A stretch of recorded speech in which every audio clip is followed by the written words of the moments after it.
की ओर। और अभी मैं इस मंच पे बुलाना चाहूंगी आज के हमारे स्पीकर को, जिन्होंने एजुकेशन में अप्लाइड केमिस्ट्री में से पोस्ट ग्रेजुएशन कंप्लीट किया है। कॉलेज साल के दौरान ही उन्होंने एनसीसी आर्मी विंग में 3 साल ट्रेनिंग लेके सी सर्टिफिकेट अचीव किया है। उनके अचीवमेंट्स के बारे में बताया जाए तो वो स्पोर्ट्स में भी वॉलीबॉल गेम में 2 बार नेशनल लेवल में पार्टिसिपेट कर चुके हैं। इसी के साथ द महाराजा सयाजीराव विश्वविद्यालय में 1 साल के लिए वो एज अ जनरल सेक्रेटरी कार्यरत थे। सोशल सर्विस के तौर पर उन्होंने एक फाउंडेशन के साथ जुड़कर 150 से ज्यादा छात्रों को फ्री एजुकेशन प्रोवाइड किया है। व्यवसायिक क्षेत्र में उन्होंने सेंट्रल गुजरात में सबसे लार्जेस्ट नेशनल ग्राउंडनट ऑयल के प्लांट में भी काम किया है।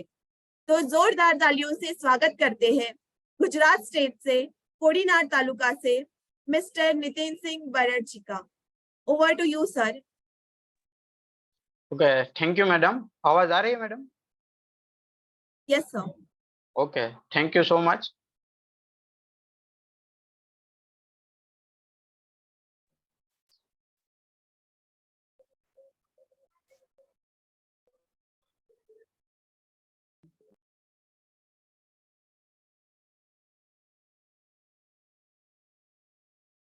साइट शो हो रहा है madam? Yes sir. Okay, thank you so much Komal madam. नमस्कार दोस्तों। सबसे पहले मैं हमारी जो एमसीएल कंपनी के साथ जुड़ी हुई हमारे तालुका की जो कंपनी है उसका मैं थोड़ा इंट्रोडक्शन दे देता हूं। तो हमारी जो फार्मर प्रोड्यूसर कंपनी है जिसका नाम हमने यहाँ पे रखा है वीर देदाजी फार्मर प्रोड्यूसर कंपनी लिमिटेड, और जो हमारा प्राइवेट कंपनी लिमिटेड है उसका नाम है आर्यभूमि क्लीन फ्यूल प्राइवेट लिमिटेड। दोस्तों, खुशहाल किसान समृद्ध राष्ट्र के मोटो के साथ हम हमारे तालुका में एमसीएल के साथ जुड़कर हम अभी काम कर रहे हैं। तो सबसे पहले मैं धन्यवाद अदा करना चाहता हूं हमारे एमसीएल के माता श्रीमती मीरा शिवाजी गोलप मैडम का, जिन्होंने हमको अच्छा सा गाइडेंस दिया है। उसके साथ साथ हमारे एमसीएल कंपनी के रचनाकार, सलाहकार और शिल्पकार, जिसके एक फ्राइडे से हर फ्राइडे वेबिनार हम अटेंड करते हैं, और वही फ्राइडे वेबिनार की सिर्फ एक बात, यानी कि आप हर रोज 1 घंटा अच्छी एक्सरसाइज कर रहे हो, अपने लंग्स और अपने हार्ट्स को मजबूत कर रहे हो, वो एक बात पे हम कायम रह के हमने हमारे जीवन में काफी सारा बदलाव लाया है। उसके साथ साथ वही फ्राइडे सेशन, फ्राइडे वेबिनार से हमारी जो प्रकृति के प्रति जो विचारधारा थी वो श्याम शिवाजी गोलप सर ने काफी बदल गई है। तो उसके लिए हम श्याम शिवाजी गोलप सर का तहे दिल से धन्यवाद अदा करना चाहते हैं। साथ में अपने निखालस स्वभाव से, अपने मौज मस्ती में बहुत सारे एंटरप्रेन्योर को एक अच्छा लीडर बनाने की हर बात काम करते हैं। वैसे हमारे आदरणीय डायरेक्टर डॉक्टर लवेश यादव सर का भी मैं तहे दिल से धन्यवाद अदा करना चाहता हूँ। साथ में हमारे एमसीएल परिवार में देवी रूप हमारे आदरणीय प्राची मैडम जी का भी मैं तहे दिल से धन्यवाद अदा करना चाहता हूँ। साथ में कद में छोटे लेकिन दिल और दिमाग से बड़े ऐसे आदरणीय हमारे प्राइम बीडीए श्रवण मानेसर जी का भी मैं तहे दिल से धन्यवाद अदा करना चाहता हूँ, जिन्होंने स्पेशल गुजरात में आके हमको एमसीएल के प्रोजेक्ट में बारे में बताया, और उसकी वजह से हम आज यहाँ तक पहुंचे हैं। उसके साथ साथ हमारे साथी मित्र आदरणीय सीनियर बीडीए श्रवण किरण घोगरे जी का भी हम धन्यवाद अदा करना चाहते हैं, जिनके तय हम मानेसर को मिले थे और उसके साथ हम आज यहाँ तक काम कर सके। दोस्तों, हमारा कल्याण मंत्र है ओम सर्वे भवन्तु सुखिना सर्वे सन्तु निरामया सर्वे भद्राणि पश्यन्तु मा कच्चित् दुःख भाग् भवे। ओम शांति शांति शांति। इसका मतलब है इस धरती पे जन्म लेने वाला हर एक सजीव का भला हो, हर एक सजीव सुख शांति से अपना जीवन प्रकट करे, और अगर कदाची अगर उसके जीवन में दुख भी आए तो भी वो भगवान अपने आप पे ले ले, ऐसी हम भगवान से प्रार्थना करके आज इस हम 5M सेशन की शुरुआत करते हैं। तो दोस्तों, आज का 5M सेशन का टॉपिक है वो है कोऑपरेटिव सेक्टर। जो कोऑपरेटिव सेक्टर में हम सब लोग काम कर रहे हैं, वही कोऑपरेटिव सेक्टर के बारे में आज मैं आपको थोड़ा बहुत जानकारी दूंगा। तो दोस्तों, कोऑपरेटिव सेक्टर का मीनिंग क्या होता है? कोऑपरेटिव सेक्टर यानी कि done by people working together, कोई एक विचारधारा को लेकर हम एक काम को पूर्ण करने के सोच रहे हो और वही काम पे अड़ग रहते हैं, तो वो हम कोऑपरेटिव सेक्टर में काम करते हैं, ऐसा किया जाता है। कोई एक विचारधारा पे अभी हम भी कोई एक विचारधारा को लेकर काम कर रहे हैं, यानी हम भी कोऑपरेटिव सेक्टर में काम कर रहे हैं। उसके साथ साथ दोस्तों, सबसे पहले हम कोऑपरेटिव सेक्टर की जो हिस्ट्री है उसके बारे में देखते हैं। तो 19वीं सदी से भारत में कोऑपरेटिव सेक्टर की शुरुआत हुई थी। तब से लेके आज तक कोऑपरेटिव सेक्टर का इतिहास बहुत विशाल और वैविध्यपूर्ण रहा है। पहले पहले ही कोऑपरेटिव सोसाइटी की शुरुआत रूरल एरिया में बढ़ती हुई समस्या, अव्यवस्था, कर्ज और बेरोजगारी की समस्याओं को दूर करने के लिए ये कोऑपरेटिव सेक्टर की शुरुआत हुई थी। वही कोऑपरेटिव सेक्टर को बढ़ावा देने के लिए एक मूवमेंट की शुरुआत की थी, जो जिसको कोऑपरेटिव मूवमेंट कहा जाता है। कोऑपरेटिव मूवमेंट को बढ़ावा देने के लिए गवर्नमेंट ने भी एक रूल्स बनाया था, जिसको कोऑपरेटिव एक्ट 1904 से नाम से जाना जाता है। यही एक्ट के जरिए कोऑपरेटिव सेक्टर को एक लीगल सपोर्ट भी मिला था, जिसकी वजह से आज हम उसका फायदा देख रहे हैं। तो दोस्तों, कोऑपरेटिव सेक्टर को इतना बढ़ावा देने के बाद उसका ग्रोथ है वो बहुत ही अच्छा रहा है। उसके बाद उससे बाद से आज तक कोऑपरेटिव सेक्टर सतत बढ़ रहा है और विकसित भी हो रहा है। आज की तारीख में कोऑपरेटिव सेक्टर में 6 मिलियन यानी कि 60 लाख अलग अलग संस्थाएं हैं जो कोऑपरेटिव सेक्टर में काम कर रही है, और उसके साथ यही संस्थाएं के साथ 250 मिलियन यानी कि 2.5 करोड़ लोग यही कोऑपरेटिव सेक्टर के साथ जुड़े हुए हैं। तो इतने सारे लोग और इतने सारी संस्थाएं जोड़ने के बाद कोऑपरेटिव सेक्टर का जो इतिहास है वो काफी रिच रहा है। कोऑपरेटिव मूवमेंट का तब से लेके आज तक का भारत का विकास और अर्थव्यवस्था में भी बहुत योगदान रहा है। यही कोऑपरेटिव सेक्टर की वजह से भारत का विकास तो हुआ ही है, पर उसकी इकोनॉमी में भी काफी बदलाव आया है। तो दोस्तों, अब देखते हैं कि ऐसे कौन से टाइप्स है जिसकी वजह जो कोऑपरेटिव सेक्टर में काम कर रहे हैं। तो यहाँ पे आप देख रहे हो कि प्रोड्यूसर कोऑपरेटिव सोसाइटी, जो कोई उत्पादक होता है उसकी एक कोऑपरेटिव सोसाइटी होती है। फिर उसके बाद जो लेने वाला होता है कंज्यूमर, तो कंज्यूमर की भी एक कोऑपरेटिव सोसाइटीज होती है। फिर फार्मर की भी एक कोऑपरेटिव सोसाइटी होती है, जिसपे हम सब लोग अभी काम कर रहे हैं, फार्मर प्रोड्यूसर ऑर्गेनाइजेशन। फिर यही प्रोडक्ट को अब मार्केटिंग करनी हो तो उसके जरिए भी कोऑपरेटिव सेक्टर पे हम काम कर सकते हैं। फिर कोऑपरेटिव हाउसिंग सोसाइटी भी होती है, फिर क्रेडिट कोऑपरेटिव सोसाइटीज भी होती है। तो ऐसे बहुत सारे टाइप्स कोऑपरेटिव सोसाइटी के हैं, जिसके जरिए अभी हम सब इसमें काम कर रहे हैं। तो यही टाइप्स को लेके कोऑपरेटिव सेक्टर में काफी इम्पैक्ट हुआ है। दोस्तों, यही कोऑपरेटिव सेक्टर की मदद से भारत की अर्थव्यवस्था पे तो असर हुआ ही है, पर साथ ही में बेरोजगारी और गरीबी को भी दूर किया है। साथ में इनके साथ यही कोऑपरेटिव सेक्टर के साथ जुड़े हुए मेंबर का भी बहुत ही भला हुआ है। तो दोस्तों, ये कोऑपरेटिव सेक्टर का जो ऑल ओवर इंडिया का जो इतिहास था वो मैंने बताया। उसके बाद मैं मेरे तालुका में भूतकाल में जो कोऑपरेटिव सेक्टर का योगदान हुआ है वो मैं आपके सामने रखूंगा, और मेरी क्षमता के हिसाब से एमसीएल कंपनी के साथ यही इतिहास को जुड़ के अभी हम कैसे काम कर रहे हैं, और आगे एमसीएल जो कोऑपरेटिव सेक्टर एफपीओ बना के जो काम कर रही है उसके बारे में आपको बताने की कोशिश करूंगा। तो दोस्तों, यहाँ जो मैंने जो भी फोटोज आगे मैं आपको दिखाऊंगा वो पहले मैंने ये बुक्स में से पढ़ा हुआ है, फिर जगह जगह जाके फिर मैंने ढूंढा और फिर मैंने पूरा फाइंड आउट करके यहाँ पे रखा है। तो दोस्तों, हमारे तहसील में आजादी के पहले गायकवाड़ स्टेट का शासन हुआ करता था।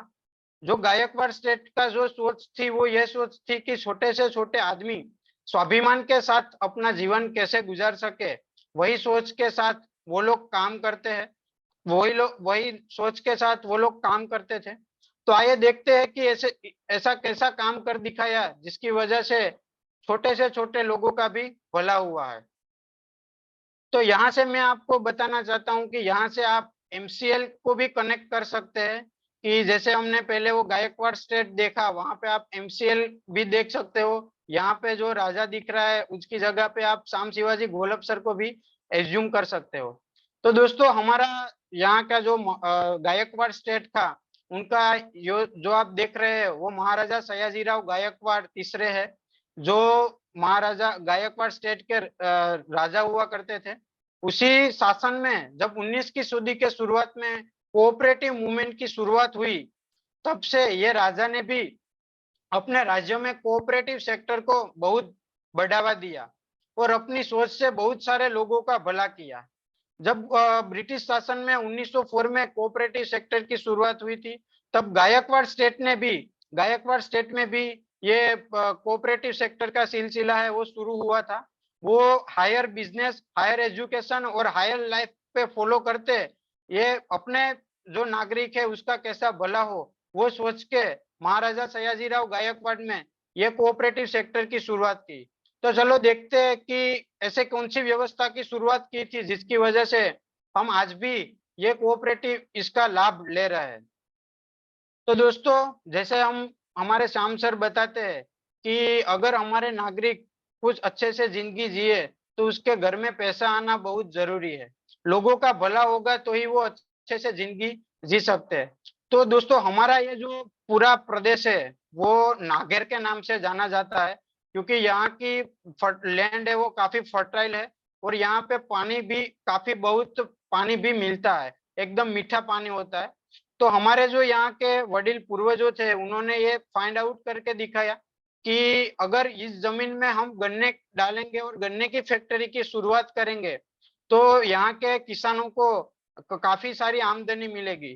तो उस टाइम पे घर घर जाके अपने मीटिंग लेके सभी किसानों को समझाया कि अगर आप गन्ना डालोगे तो उसका क्या फायदा रहेगा। तो ये फायदा बताते हुए सभी किसान ने साथ दिया और गन्ने का उत्पादन शुरू किया। तो उसके बाद यहाँ पे आप देख सकते हो कि यहाँ पे शुगर फैक्ट्री की शुरुआत हुई और बहुत अच्छी और अच्छी टेक्नोलॉजी के साथ ये शुगर फैक्ट्री की शुरुआत हुई थी। तो अब जब किसान अपना गन्ना खेत में उगाते थे, वो ये शुगर फैक्ट्री का मैनेजमेंट है वो कोऑपरेटिव सेक्टर में आगे बढ़ता था और वो एफपीओ बना था जिसमें 13,000 लोग किसान एक साथ जुड़े हुए थे और वो अपना गन्ना इस फैक्ट्री को देते थे। तो ये फैक्ट्री के बनाने के बाद वहां से जो किसान थे उसको काफी सारी आमदनी होती थी। और एक टाइम ऐसा आता था कि किसान है वो इसको अपनी मातृ संस्था समझ बैठे थे, वो किसी और की नहीं लेकिन हर एक किसान की एक फैक्ट्री थी, ऐसा अपने किसानों ने मान लिया था।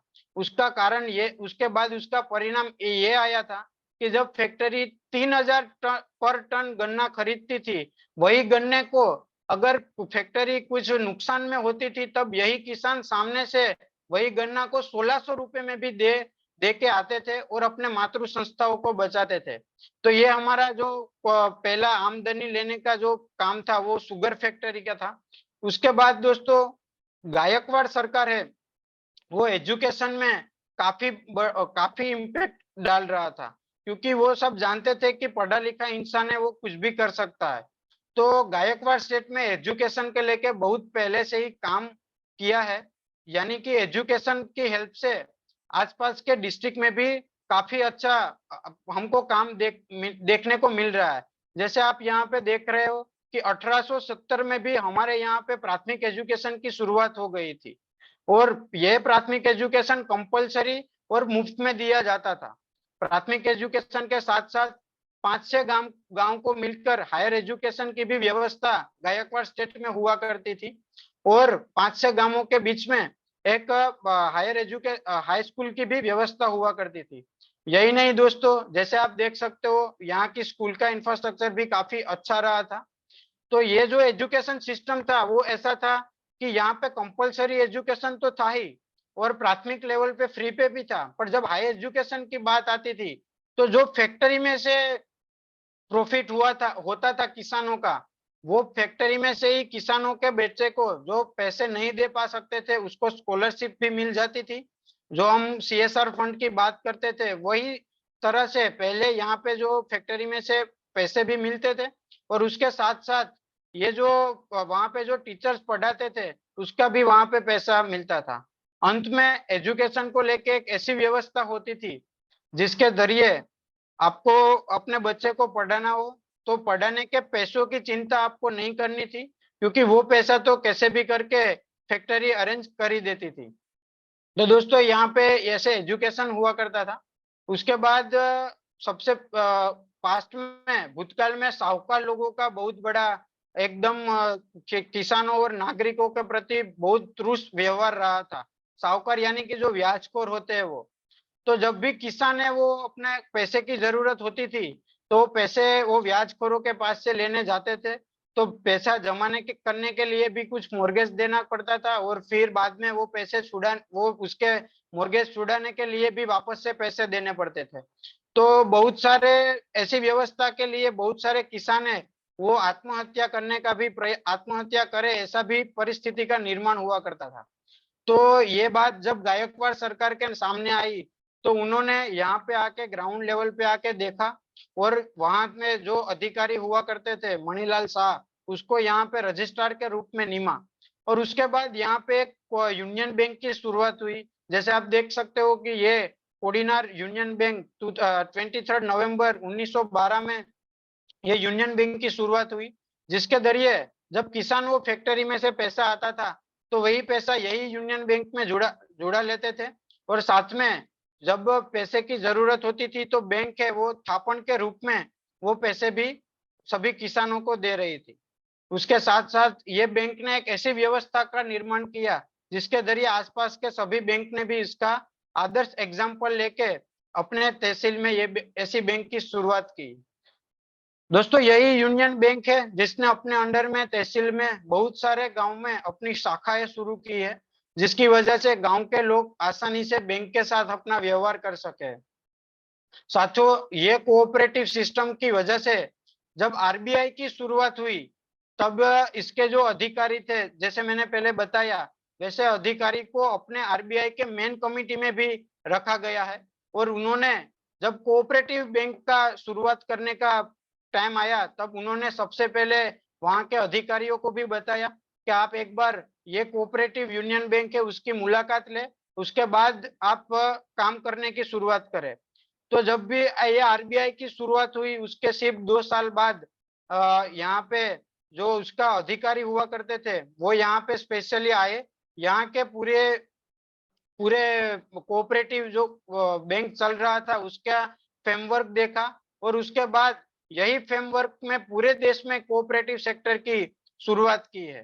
दोस्तों मैंने यहाँ पे लिखा है विलेज बैंक झुकेगा नहीं अपन। उसका मतलब है कि जब आरबीआई ने 1957 में 1956-57 में जब गाइडलाइन निकाली कि सभी यूनियन बैंक है वो अपने डिस्ट्रिक्ट बैंक के अंडर में विलीनीकरण हो जाएगा।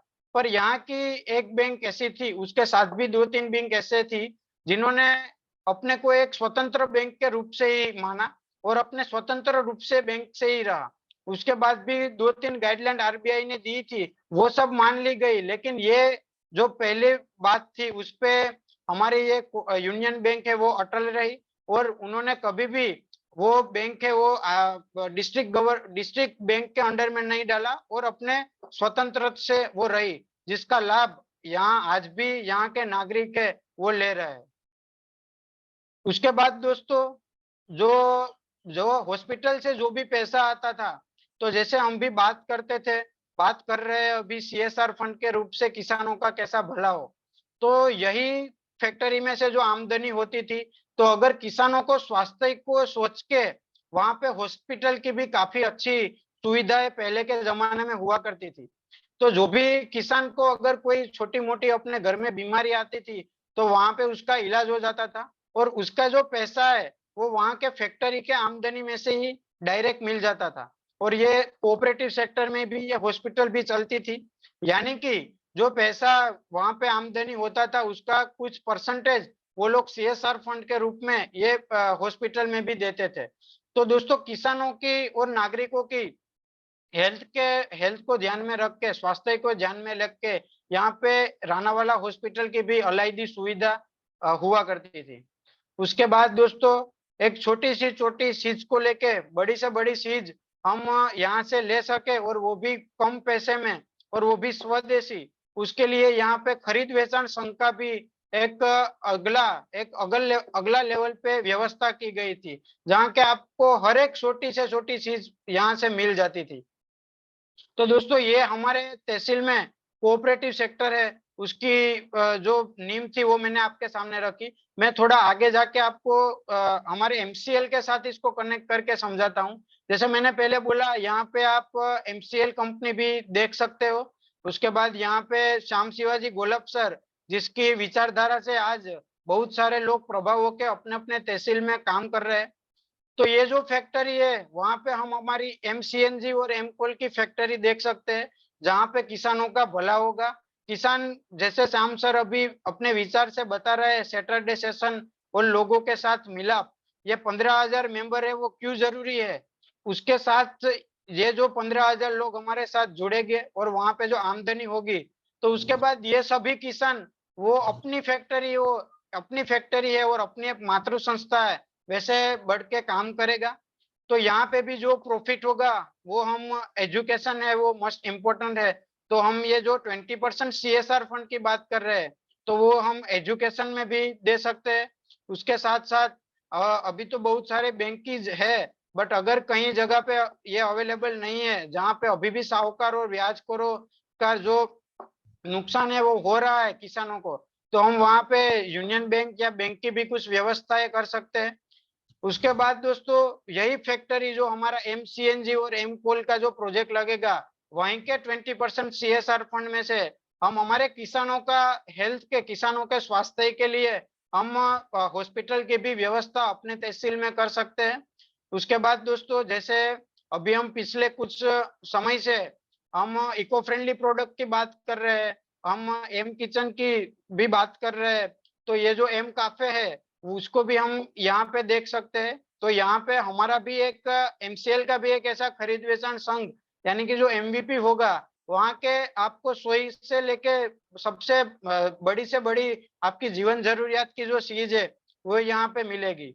तो ये है, मैंने एमसीएल के साथ मेरे क्षमता के हिसाब से कनेक्ट करके बताया।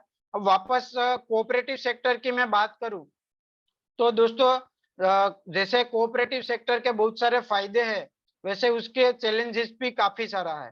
तो साथियों, जैसे हर सिक्के के दो पहलू होते हैं, वैसे हमने देखा कि कोऑपरेटिव सेक्टर में बहुत सारे फायदे भी है, उसके साथ साथ बहुत सारे चैलेंजेस भी है।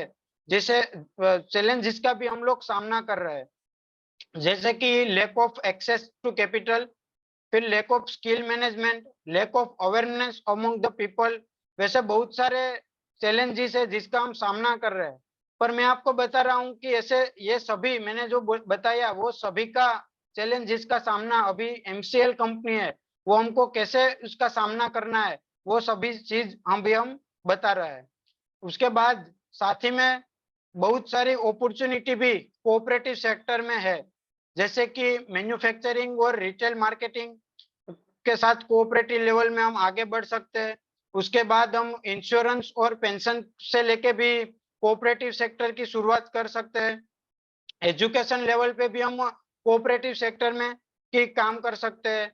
दोस्तों, अभी बहुत सारे हमारे देश में एनजीओज है जो अच्छा काम कर रहे हैं, तो उसके साथ भी कोऑपरेट करके हम अच्छा काम कर सकते हैं। और जो हम सब कर रहे हैं उसके भविष्य तो उज्जवल है ही, पर पहले से एमसीएल के साथ कनेक्ट करके हो सकता है। तो दोस्तों, अभी हमारे जो मैंने आप तक आज जो भी बताया, तो उसके साथ साथ बहुत सारे राजनेता होते हैं जो सामान्य इंसान को भला नहीं सोचते, तो उन्होंने यहाँ पे जो एक फैक्ट्री और वो सब थी वो डिस्ट्रॉय कर दी है। तो अभी हमारे तहसील और पूरे इंडिया के तहसील है का जो फार्मर है, वो सब राह देख रहे हैं कि कोई आएगा जो हमको हमारा भला करेगा। तो दोस्तों, अभी मैं आपको बता रहा हूँ कि एमसीएल कंपनी है वो आ रही है, जो किसानों का हमारे तहसील के साथ साथ पूरे देश के तहसील किसानों का भला करने का सोच रही है। और उसके साथ VMCL family member are ready to make once again our taluka Sujalam Sufalam taluka. और हमारे तालुका का सुजलाम सुफलाम तालुका के साथ हम हमारे राष्ट्र को कैसे सुजलाम सुफलाम बनाए, उस पे अभी हम यही विचारधारा के साथ अभी हम काम कर रहे हैं। तो दोस्तों, we are ready to with our personal motto, with खुशहाल किसान समृद्ध राष्ट्र। जैसे पहले भी मैंने बताया कि अगर किसान है वो खुशहाल होगा तो हमारा राष्ट्र है वो भी समृद्ध होगा। तो वही खुशहाल किसान समृद्ध राष्ट्र के जरिए अभी हम हमारे तहसील में भी काम कर रहे हैं। तो थैंक यू सो मच दोस्तों, मेरे को इतना सारा अच्छा ध्यान से सुनने के लिए। मैं फिर से एक बार एमसीएल मैनेजमेंट का तहे दिल से धन्यवाद अदा करना चाहता हूँ। और लास्ट में मैं जो लवेश सर का जो बात है वही रखता हूँ कि हमें इस देश की मिट्टी का वास्ता है और एमसीएल सुजलाम सुफलाम भारत का रास्ता है। थैंक यू सो मच, धन्यवाद। Over to you sir. Thank you very much Nitin Singh ji. And ये एक जज्बा होता है, एक युवा जो इतना पढ़ा लिखा होने के बावजूद भी अपनी मिट्टी से जुड़ा हुआ है।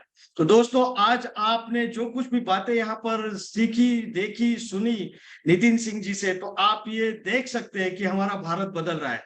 और नितिन सिंह जैसे ऐसे कई सारे युवा आज इस मिशन का हिस्सा बनकर किस प्रकार से हमारे देश को फिर एक बार सुजलाम सुफलाम बनाने के उस मिशन पे निकल चुके हैं। तो मैं तहे दिल से पूरे एमसीएल परिवार की ओर से हमारे कोडिनार एमपीओ के नितिन सिंह बराड़ जी, इनका मैं शुक्रिया अदा करता हूं, क्योंकि उन्होंने जिस प्रकार से एफपीओ जो कोऑपरेटिव सोसाइटीज है, तो इस कोऑपरेटिव सेक्टर का मतलब क्या है, इसकी गहराई क्या है और किस प्रकार से इसने समाज में बदलाव लाने का एक महत्वपूर्ण बीड़ा उठाया है। और इसी कोऑपरेटिव सेक्टर को एमसीएल के आज के इस मिशन के साथ में जोड़कर किस प्रकार से हम ये बदलाव ला सकते हैं, ये भी बखूबी बताया। इसके लिए फिर एक बार तहे दिल से शुक्रिया, धन्यवाद, थैंक यू।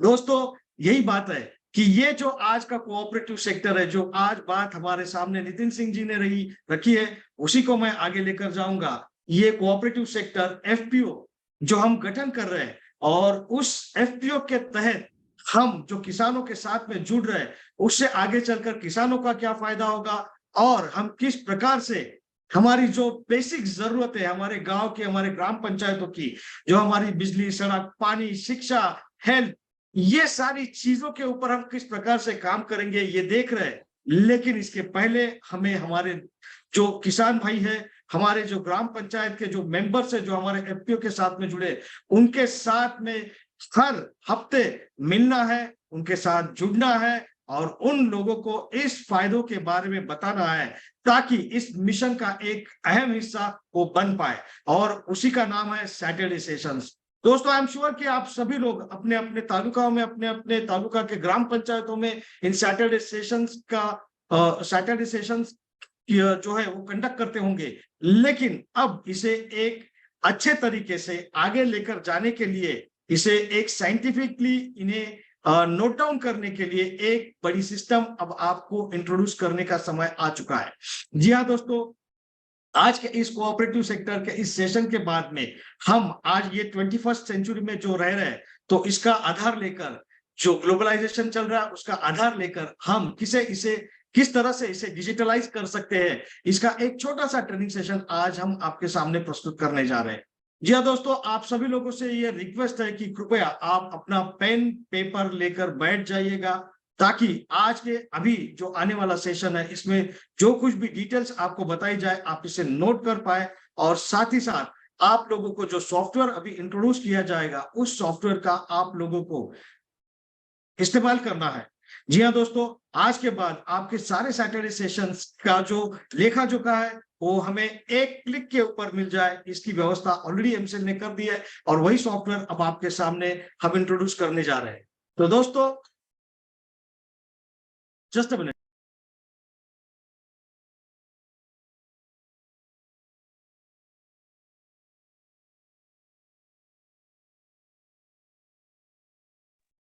तो दोस्तों, इस सॉफ्टवेयर की ट्रेनिंग जो है वो आज हम आपके सामने रखने वाले हैं, लेकिन इसके पहले चंद महत्वपूर्ण बातें आपके साथ में शेयर करने के लिए, और जैसा कि आज के इस सेशन में नितिन सिंह जी ने भी कहा कि अपनी उस निखालस वाणी से हम में से हर एक को एक लीडर, एक एंटरप्रेन्योर बनाने की जो बीड़ा उठाया है और उसके नक्शे कदम पर चलने वाले और हमें हर बार इंस्पायर करके गाइड करने वाले ऐसे एक इंसान को अब मैं आपके सामने बुलाने जा रहा हूं। तो get ready and let's welcome director of MCL doctor लवेश Ramchandra Jadhav. Yes. Good morning. Good morning. Good morning, sir. Good morning. Good morning, sir. Good morning, sir. Good morning, sir. Good morning, sir. Good morning, sir. Good morning, sir. Good morning, sir. Good morning. Good morning. Good morning, sir. Morning, sir. Good morning, sir. Yes. Yes. Good morning. Good morning. Good morning. Good morning. Good morning, sir. JMC. Yes. Can host spotlight today's speaker? Morning, sir. Yes, Sutar Sahib. Good morning. Ampuri Sahib. Good morning. Paji Madam. Good morning. Ram Swarup Bhairwaji. Good morning. Can you spotlight our today's speaker, Nitin sir? Yes, sir. Yes. So this young gentleman, MPO Kodinar Nitin Singh Bharatji from Gujarat, really made us proud. Gujarat एक ऐसा state जहाँ पे अमूल जैसे cooperative model का बहुत बड़ा example दुनिया में है। तो मैं आप सबको विनती करूंगा कि अगर आपको कोई वन लाइन में पूछे कि एमसीएल में हम लोग क्या कर रहे हैं, तो वन लाइन वो है, we have got a business model which is a cooperative model run by corporates. I said a cooperative model run by corporates. और जिस तरह से आपने नितिन सर जो बताया है आप सबको, तो वो बहुत एक इंस्पिरेशनल बात थी। और सबसे इम्पोर्टेंट बात,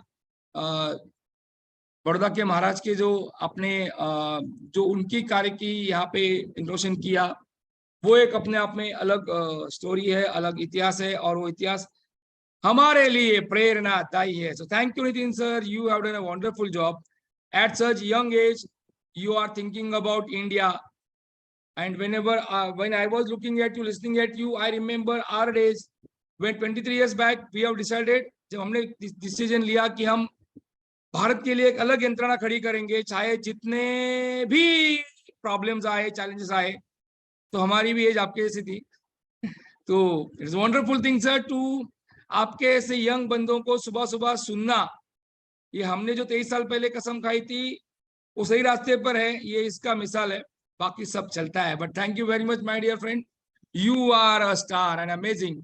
और आपने जो कहा है कि कुछ भी हो जाए हम लोग लगे रहेंगे, अपना काम करते रहेंगे। सो thank you very much. Spotlight can be removed and well done, please keep it up. आपके से युवा जब तक है तब तक हम बहुत आगे रहेंगे इस देश में। Yes, Galaxy A36 good morning, and Anil Deepali madam good morning, Gitaram Raut ji good morning, Ganesh Palkade ji, good morning, good morning, good morning. Can I share something? Good morning, sir. Yes, sir. Okay, thank you very much. So, मैं ज़्यादा वक्त लूँगा नहीं आपका। Good morning, sir. आप सबको विनती है कि अगले 3 मिनट दिल थाम के बैठिए, हो सके तो पूरी कोशिश से कुछ सुना रहा हो वो सुनिएगा। आप अगर चल रहे हो तो रुक जाइए, अगर कुछ नाश्ता कर रहे हो तो बाद में करिए, बस ये सुन लीजिए, शायद इसमें हम सबके लिए कुछ छुपा है। जिंदगी में सब कुछ हासिल करने की इच्छा किसकी नहीं होती? सबसे आगे रहने की इच्छा किसकी नहीं होती? पैसे कौन नहीं कमाना चाहता? नाम किसको अच्छा नहीं लगता? लेकिन आज मैं चाहता हूं आपका नाम सबसे लास्ट में हो, उस लिस्ट में जिस लिस्ट का नाम है हार मानने वाले लोग। अगर आज मैं 100 बंदों को कहूं कि कल से सुबह 4 बजे उठना है, और वो 100 के 100 बंदे अभी एग्री भी हो जाएं, तो कल सुबह पता है क्या होगा? 100 में से सिर्फ 80 बंदे उठेंगे। परसों क्या होगा? 80 में से सिर्फ 50 लोग ही उठेंगे। तीसरे दिन क्या होगा? 50 में से सिर्फ 20 लोग ही उठेंगे। चौथे दिन 10 उठेंगे। पांचवें दिन 5 उठेंगे। छठे दिन 2 उठेंगे। लेकिन 100 में से जो आखिरी बंदा है, जो उस लिस्ट का 1% है, वो उस काम को नहीं छोड़ेगा। जो टारगेट उसने अपनी लाइफ में फिक्स किया है, चाहे उसको IAS बनना हो, उसको एक सिंगर बनना हो, एक्टर बनना हो, आर्मी ज्वाइन करना हो, डॉक्टर बनना हो, कुछ भी करना हो, वो बंदा उस हार मानने वाली लिस्ट में हमेशा सबसे लास्ट में रहता है। और यही सबसे बड़ा रीजन है कि जिसको दुनिया सबसे लास्ट में समझती है, वो सबसे लास्ट में नहीं होता, बल्कि दुनिया के 1% एक्सेप्शनल लोगों में होता है और इसी वजह से उसको लाइफ में वो सब मिल जाता है जो उन 99% लोगों के पास नहीं होता। जिस टारगेट को पाने के लिए 99% लोग ख्वाब देखा करते हैं ना, सेम उसी टारगेट को वो 1% बंदे हासिल कर लेते हैं जिन्होंने अपने 99% सुखों का त्याग कर दिया। 100% तो कोई भी नहीं होता, लेकिन परफेक्ट बनने का इरादा 100% होना चाहिए। और कुछ लोग तो उन 1% के भी 1% में होते हैं, लाखों में एक होते हैं, करोड़ों में एक होते हैं, पूरी दुनिया में गिने चुने होते हैं, लेकिन उनकी शुरुआत है ना वो उसी लिस्ट से होती है जो मैंने आपको शुरू में बताई थी। जिंदगी में कुछ भी छोड़ने की हिम्मत कर लेना, लेकिन मेरे दोस्त हिम्मत छोड़ने की हिम्मत मत करना। जिंदगी में किसी भी हार को गले लगा लेना, लेकिन हिम्मत हारने की हार को कभी गले मत लगाना। अगर आपको दुनिया के 1% लोगों में आना है तो उस माइंड सेट से बाहर निकलना पड़ेगा जिसमें आपके आसपास के 99% लोग फंसे हुए हैं। वो 99% लोग यही सोचते हैं कि जो काम आप कर रहे हो उससे कोई फर्क नहीं पड़ता, लेकिन मैं कहता हूँ फर्क पड़ता है मेरे भाई। जो पत्थर नदी में गिरता है ना वो 1 महीने में चिकना नहीं होता, कई साल लगते हैं। लेकिन आप तो यार इंसान हो, इंसानों में सक्सेस की चिकनाहट तो उसी दिन से आना शुरू हो जाती है जिस दिन वो उस हार मानने वाले लोगों की लिस्ट में सबसे नीचे आ जाता है, जिद्दी होकर बैठ जाता है कि करना है तो बस यही करना है, चाहे हासिल कर पाऊं या ना कर पाऊं वो बात की बात है। अभी की बात सिर्फ इतनी है कि जिस काम में मैं इतने दिन से लगा हुआ हूँ, जो टारगेट लेकर के मैं बैठा हूँ, उस टारगेट के इरादे को घुटने नहीं टेकने दूंगा। और जिसके इरादे घुटने नहीं टेकते हैं ना, उन 1% के 1% लोगों के लिए दुनिया बहुत ताली बजाती है। आज से डिसाइड करो कि मुझे देश में अपने नाम के साथ साथ, अपने गांव के नाम के साथ साथ दुनिया में भी देश का नाम और ऊंचा करना है। जय हिंद, वंदे मातरम। जय हिंद, वंदे मातरम। मुझे ऐसा कुछ काम करना है जो मेरे गांव के साथ साथ, तहसील साथ साथ मेरे देश का नाम भी बड़ा करे, और मैं उस 1% में से भी 1% लोगों के साथ में चाहता हूं। क्या सीखा, क्या सीखने को मिला हम सबको? Can somebody right in the chat box? It's not compulsory. 1% में से भी 1% लोग, उनकी तलाश, उनकी सोच, क्या सीखा, क्या सीखने को मिला हम सबको? Not compulsory. चैट बॉक्स में नेवर लूज योर होप, हार नहीं मानना, हार नहीं मानना, हार नहीं मानना, हार नहीं मानना, हार नहीं मानना, हार नहीं मानना। Dedication, don't give up. Yes, सबने सब सीखा। मैंने ये सीखा कि 1% में से भी 1% लोग बन के जिएंगे, और शायद इसलिए आदरणीय डॉक्टर श्याम शिवाजी घोलप सर के साथ 23 साल पहले हमने शुरू की एक शुरुआत, जो 1% में से भी 1% में से भी शायद 1% बनने का बहुत कठिन रास्ता था, और हार मानने वालों की लोग उनकी लिस्ट में मैं सबसे आखिर रहूंगा। अभी तो हारने का सवाल आता नहीं है, पर 1% में से भी 1% बनना, ये जिसका उद्देश्य रहेगा वो आदमी इतिहास करेगा, बाकी सब तो चलता रहेगा। बट मैं ऐसे कुछ लोगों को जानता हूं जो मेरे सामने बैठे हैं, वो ये लोग हैं जिनके दिल में कहीं ना कहीं वो 1% की उम्मीद, 1% में से भी 1% की उम्मीद तो लगी है, और जिस तरह से वो काम कर रहे हैं वो काबिले तारीफ है। और मैं आप सबको नमन करता हूं, क्योंकि मेरे लिए आप सब लोग उस 1% में ही 1% वाले लोग हो जो अपने आप को एक अलग लेवल पे ले जाने की कोशिश कर रहे हैं, और इस कोशिश में वो सबसे आगे हैं।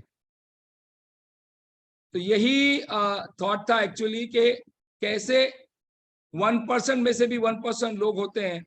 तो ऐसे ही कुछ 1% लोगों को मैं जानता हूं, और उसमें से कुछ लोगों को मैं यहाँ पे मानता हूं।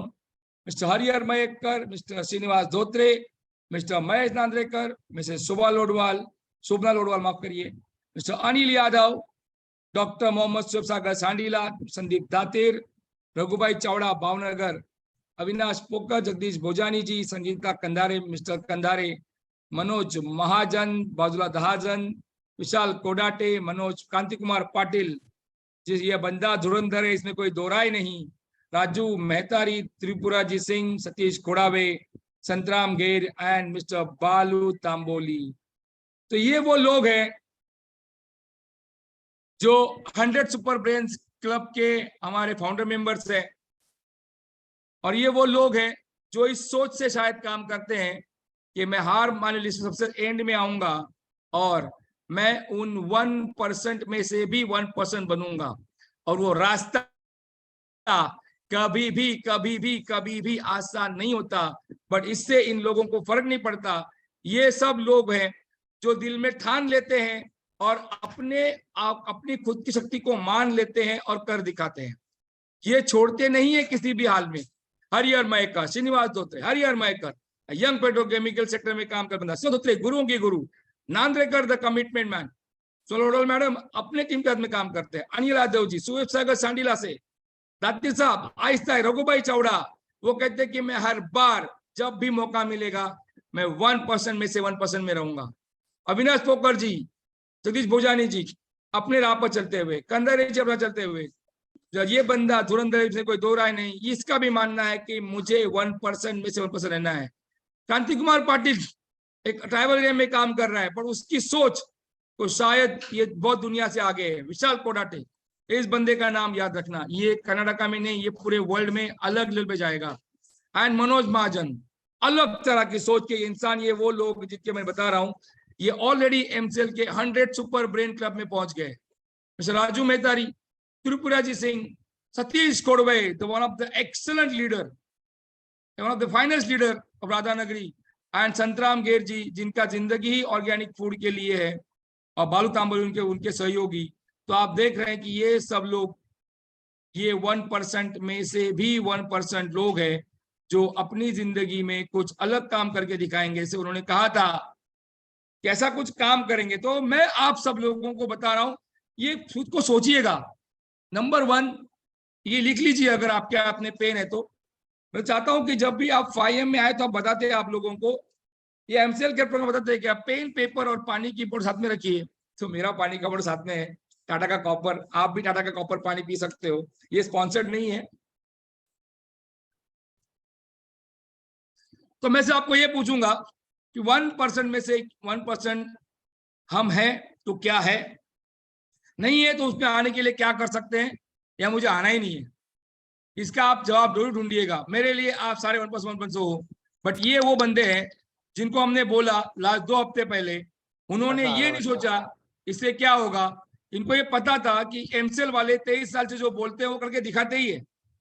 हाँ, सोमवार की चीज मंगलवार को जा सकती है, मंगलवार जा सकती है, बट ये होता है क्योंकि एमसीएल इस वर्ल्ड में, आप ध्यान में रखिए, मैं दोहराता हूं कि ये क्लीन फ्यूल इंडस्ट्री तैयार करने वाली, निर्माण करने वाली विश्व की पहली ऑर्गेनाइजेशन है।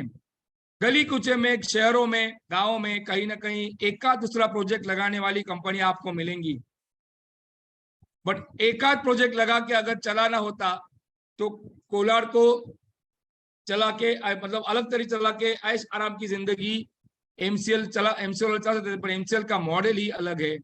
एमसीएल का मॉडल और एमसीएल का रास्ता वो एक 1% के 1% में आने का है। तो ये लोगों के नाम तो मैंने ले लिए, अभी जिनके नाम यहाँ पे नहीं है, क्या आप में से कितने लोग यस, जितने वाले कोई अलग काम नहीं करते, वो हर काम अलग ढंग से करते हैं। ये डॉक्टर मती साहब ने लिखा है, मती साहब परफेक्ट है, ये शिव खेरा जी का पेटेंटेड डायलॉग है कि champions don't do different things. Priya ma'am, it's over to you ma'am. Good morning everyone. Mangi sir, am I audible? मेरी आवाज आ रही है?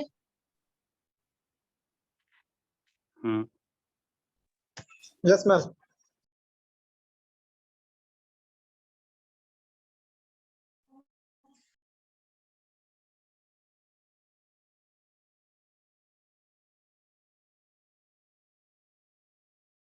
मेरी स्क्रीन दिख रही है आप लोग सब लोगों को सर? Yes. ओके। तो सर सबसे पहले मैं आपको बताना चाहूंगी, ये जो सेमिनार मॉड्यूल जो आपके सामने अभी हम ट्रेनिंग देंगे, वो सेमिनार मॉड्यूल सैटरडे सेशन, जैसे श्याम सर हमें बताते हैं दैट हमें लेना है, तो वो सैटरडे सेशन के लिए सेमिनार मॉड्यूल जो है हमारे एमपीओ सॉफ्टवेयर में मोबाइल एप्लीकेशन में अवेलेबल है। हम आज उसकी ट्रेनिंग लेंगे। इसके लॉगिन आईडी और पासवर्ड जो क्रेडेंशियल्स होंगे वो हम देंगे, एंड जो प्राइम बीडीएस एंड जो प्रमोटर्स होंगे उनके लॉगिन्स अलग होंगे। तो सबसे पहले जब आप सॉफ्टवेयर में लॉगिन आईडी और पासवर्ड डालने के बाद में आपको कुछ इस तरह की स्क्रीन दिखाई देगी, जिसमें आपको एक होम, सेमिनार और लॉग आउट, ये 3 ऑप्शंस दिख रहे हैं। तो वैसे आपको 3 ऑप्शंस दिखेंगे। इसमें आपको सबसे पहले जाना है सेकंड टैब पर, जो है लेफ्ट हैंड साइड पर सेकंड ऑप्शन सेमिनार्स का जो टैब है सेकंड, उसमें आपको क्लिक करना है। वो क्लिक करने के बाद में आपको कुछ इस तरह का पॉपअप आएगा, उसके ऊपर आपको ओके पर क्लिक करना है। ओके पर क्लिक करने के बाद में आपको इस तरह की स्क्रीन दिखाई देगी, जिसमें आपको राइट हैंड साइड कॉर्नर में क्रिएट सेमिनार का बटन दिया है। टॉप राइट कॉर्नर में क्रिएट सेमिनार का बटन दिया है। जैसे कि आप ये स्क्रीन में देख पा रहे हैं, इस सेमिनार में हमने 2 हिस्से किए हैं, प्रीवियस सेमिनार और अपकमिंग सेमिनार। तो प्रीवियस सेमिनार में आपने जो भी सेमिनार्स लिए हुए हैं, जो आपके हो चुके हैं, उनकी लिस्ट आपको दिखेगी, और जो अपकमिंग सेमिनार यानी कि जो आपने शेड्यूल किए हैं आगे के लिए, वो लिस्ट आपको अपकमिंग सेमिनार्स में लिस्ट डाउन होगी। इसके बाद में क्रिएट सेमिनार के बटन पर क्लिक करने के बाद में आपको कुछ इस तरीके का पेज ओपन होगा। ये पेज है सेमिनार क्रिएशन पेज, यानी कि आपको सेमिनार का डिटेल्स इसमें एंट्री करके फिल करनी होंगी, जिसमें आपको सबसे पहले जो भरना है वो है टॉपिक नेम, यानी कि जो आपका सेमिनार का जो टॉपिक होगा वो आपको इसमें फील्ड एंटर करनी है। उसके बाद में आपको इसका शेड्यूल करना है। शेड्यूल यानी कि कौन से तारीख पर ये सेमिनार आप कंडक्ट करने वाले हैं। ये सेमिनार मैं आपको बता दूं, ये आप फिजिकल या फिर आप ऑनलाइन भी ले सकते हैं, बट ये सॉफ्टवेयर जो है इसमें हम एंट्रीज करेंगे सेमिनार्स की। इसके बाद में आप इसका टाइम ड्यूरेशन जो होगा, टाइम एंड ड्यूरेशन आप एंट्री कर सकते हैं आपके चॉइस के हिसाब से। उसके बाद में आपको लोकेशन डालना होगा। अभी यहाँ पे हमने शॉर्ट में लोकेशन डाला है, तो अगर आप जहाँ पे भी आपका तहसील में या आप अपने ग्राम पंचायत में जहाँ पे आप आपका सेमिनार्स ले रहे हैं, तो उसका आप लोकेशन या फिर जो एड्रेस हो सकता है वो आप डाल सकते हैं। अगर कुछ ज्यादा बड़ा एड्रेस या लोकेशन है तो आप उसको शॉर्ट में लिख सकते हैं। वो फील्ड मैंडेटरी है। जैसे कि आप देख रहे हैं यहाँ पे सब फील्ड्स मैंडेटरी यानी कि वो जरूरी है और वो भरना है, और उसके भरने के बाद में आपका सेमिनार का जो टाइमिंग और शेड्यूल है वो कंप्लीट होगा। उसके बाद में आता है स्पीकर नेम। स्पीकर नेम यहाँ पर आपको जो स्पीकर होंगे सेमिनार के लिए उनके आपको नाम डालने पड़ेंगे। यहाँ पर आप 1 स्पीकर से लेके 3 स्पीकर के नाम आप यहाँ पर ऐड कर सकते हैं। दरवाजे खोलता हूँ, कार लाई रुपए। इसके बाद में आपको अगर 1 स्पीकर से ज्यादा अगर दूसरे या तीसरे स्पीकर का नाम ऐड करना है, तो आपको यहाँ पर जैसे आप देख रहे हैं ऐड स्पीकर, यहाँ पे आपको क्लिक करके यहाँ पे आप स्पीकर का नेम ऐड कर सकते हैं। उसके बाद में आपको क्लिक करना है generate seminar. Generate seminar click करने के बाद में आपको इस तरीके की टैब दिखेगी। अभी जैसे मैंने आपको बताया अपकमिंग सेमिनार है, तो अपकमिंग सेमिनार में आपको यहाँ पर आपका seminar name, date, location, total attendees, ये आपको ऑप्शंस खुल जाएंगे। अभी ये सेमिनार हमने स्टार्ट नहीं किया है, तो सेमिनार का जो स्टार्ट बटन है वो आपको अभी नहीं क्लिक करना है। आपको शेयर बटन पहले क्लिक करना है। शेयर बटन जो आप देख पा रहे हैं एरो से, वो शेयर बटन पे क्लिक करने के बाद में आपको एक पॉपअप आएगा। वो पॉपअप में आपके सेमिनार का टॉपिक, उसका डेट, लोकेशन और एक लिंक जो है वो जनरेट होती है। ये लिंक रजिस्ट्रेशन लिंक है उन लोगों के लिए जिन लोगों को ये सेमिनार अटेंड करना है। उसके बाद में आपको ये डायलॉग बॉक्स में कॉपी का जो ऑप्शन है वो सिलेक्ट करना है। कॉपी सिलेक्ट करने के बाद में आपको ये जो लिंक है वो जिन भी लोगों को आप तक पहुंचानी है, आप उनको देके उनको बोल सकते हैं अटेंड करने के लिए। उसके बाद में जब आप वो लिंक पे क्लिक करते हैं, आपको एक पॉपअप आएगा इसी तरह, और उसके ऊपर आपको ओके क्लिक करना है। उसके बाद में आपको सेमिनार रजिस्ट्रेशन फॉर्म, जैसे कि मैंने आपको बताया, वो लिंक पे जाने के बाद में ऐसा आपको फॉर्म आपके सामने ओपन होगा। इसमें आपको डालना है जो सेमिनार अटेंड कर रहे हैं उनकी डिटेल्स उनको भरनी होगी, जैसे कि उनका फर्स्ट नेम, उनका मिडिल नेम, उनका लास्ट नेम। अभी बहुत जनों के मिडिल नेम, फर्स्ट नेम या लास्ट नेम थोड़े डिफरेंट हो सकते हैं, या ये हमने अभी मैंडेटरी पहले रखा था बट अभी वो मैंडेटरी नहीं है। तो आप इसमें फर्स्ट नेम, लास्ट नेम या मिडिल नेम जैसे आपके नेम है वो आप वैसे डाल सकते हैं। उसके बाद में आता है contact number, email ID, address, village mandatory है। उसके बाद में ग्राम पंचायत। ये डिटेल्स भरने के बाद में आपको क्लिक करना है नीचे दिए गए बटन पर, रजिस्टर बटन पर। रजिस्टर बटन पर क्लिक करने के बाद में आपको आता है सक्सेसफुली रजिस्टर्ड। उसके ऊपर आपको वापस से ओके पर क्लिक करना है। ये हमने एक जन का रजिस्ट्रेशन देखा, ये एक एग्जाम्पल था कि एक इंसान किस तरीके से रजिस्ट्रेशन कर सकता है। रजिस्ट्रेशन किया इसका मतलब ये नहीं कि आपने वो सेमिनार अटेंड किया। इसके बाद में आप जिन भी लोगों को अटेंड करना है उनको रजिस्ट्रेशन होने के बाद में वो लिंक सेव करके रखनी है, क्योंकि वो लिंक आगे जाके वही लिंक फीडबैक फॉर्म बनती है। तो जब अभी हमने रजिस्ट्रेशन हमारे लोगों के कर लिए, उसके बाद में हमें जैसे कि आप देख पा रहे हैं स्टार्ट बटन पर क्लिक करना है, जो arrow you are mute madam, ma'am.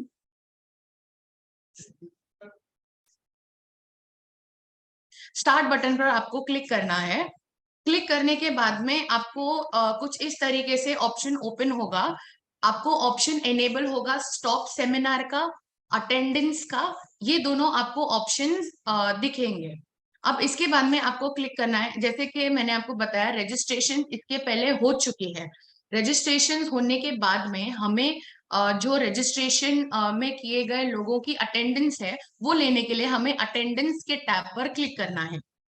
Attendance के टैब पर क्लिक करने के बाद में हमें उधर ऑप्शंस आएंगे कि जिन लोगों ने भी लिस्ट ऑफ रजिस्ट्रेशन या अटेंडीज थे उनकी हमें लिस्ट आती है। लिस्ट आने के बाद में हम लेफ्ट हैंड साइड पे जो एक्शन बटन है उस पे हमें क्लिक करना है। अगर कोई इंडिविजुअल जो सेमिनार अटेंड कर रहा है वो अटेंड नहीं कर पाए तो आप उसे क्लिक ना करें, वो बाय डिफॉल्ट नॉट अटेंडेड में काउंट किया जाएगा। तो जो लोग अटेंड कर रहे हैं सिर्फ उन्हीं के लिए हमें वहां पे टिक को सिलेक्ट करना है, जैसे कि आपने लेफ्ट में एरो पे आपको दिख रहा है। अभी दूसरी चीज, अभी हमें ये भी ऑप्शन हमने इसमें इनेबल किया है, जैसे कि रजिस्ट्रेशन पहले बंद हो गए हैं या फिर जो लिंक आपने दी थी उस पे लोग अभी रजिस्ट्रेशन नहीं कर पाएंगे एक बार आपने सेमिनार को स्टार्ट कर दिया। उसके लिए आपको सेकंड प्रोविजन है कि अगर ऑन स्पॉट आपके पास कोई रजिस्ट्रेशन आते हैं तो आपको टॉप राइट कॉर्नर में जैसे कि आप देख पा रहे हैं ऑन स्पॉट का ऑप्शन आ रहा है, वो ऑन स्पॉट के बटन पर आपको क्लिक करना है। उसके बाद आपको सेमिनार रजिस्ट्रेशन का फॉर्म आपको यहाँ पर मिल जाएगा। जो लोग ऑनलाइन नहीं कर पाए वो लोग ऑन स्पॉट रजिस्ट्रेशन भी कर सकते हैं। उसके बाद में एक बार हमारे अटेंडेंस हो गए, हमारे ऑन स्पॉट रजिस्ट्रेशन हो गए, उसके बाद में हमने हमारा सेमिनार ले लिया। लेने के बाद में हमने स्टॉप सेमिनार पर क्लिक किया।